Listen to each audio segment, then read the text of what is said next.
So my parents were both classically trained musicians, and they felt that it was important for us to have the same kind of journey because of what you learn by playing a musical instrument.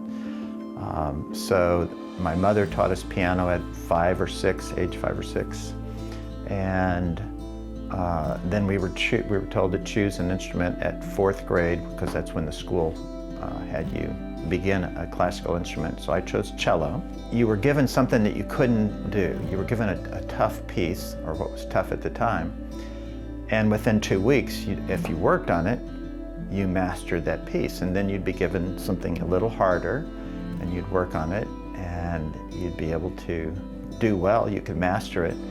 And so it gave you this sense that whatever problems come your way, yeah, you're going to have problems, but you just have to solve it. You have to work at it and solve it. By being given the chance to learn an instrument and realize you just need to work gave me that sense of who I could become.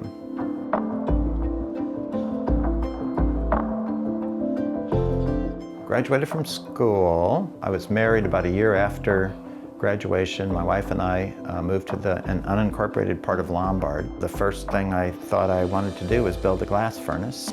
We built this small studio in our backyard, and inside that studio built my first furnace. I knew a guy that worked at the Zenith plant where they put together Zenith televisions, and he said, you know, if you need glass, we throw out a lot of glass, tons of it, almost weekly.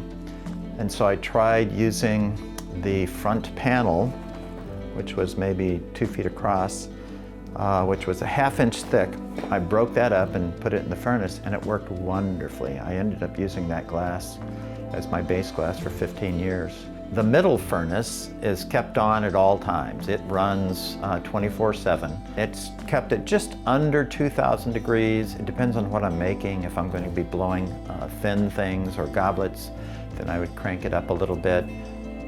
The left furnace, the reheating chamber, is kept about 2,200, and that's where you're reheating your pieces so that you can rework them as you're going along. The furnace on the right side is an annealing oven. It's kept at 960, so when your piece is finished, you put the pieces in there, and it sits until you're finished for the day, and then slowly cools over the period of about 18 hours if you're working regular bench work.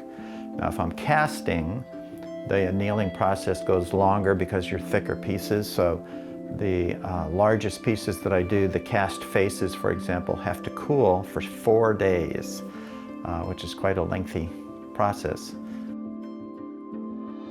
You work with layers. Each layer would be called a gather, so you'd take the blowpipe, put it into the glass, you're turning it like you'd try to turn a spoon if you were getting honey. You'd pull it out, you'd work that. I'll work color on the surface. When I'm finished working the color or whatever I'm going to work with, I'll go back into the furnace, gather that out again, get the clear, and just build layer upon layer of glass so that you have that depth in the piece. The final layer on the surface is carved. I'll draw an image on this sheet of 3M tape. You can cut that out with an X-Acto, lay it over the piece, mask everything else off, and then shoot aluminum oxide at that. So you can carve really rather deep. I have to pull it back so that I don't have too many pounds per pressure that I'm working that grit with. But that's where I start telling the little stories. Man, I just love it. I love the process. I love watching a piece take form. So it's a joy. I just go out and see what's the next thing I should try. Because I was able to do glass for 50 years. I was able to take care of my kids and make sure that they got a great established opportunity.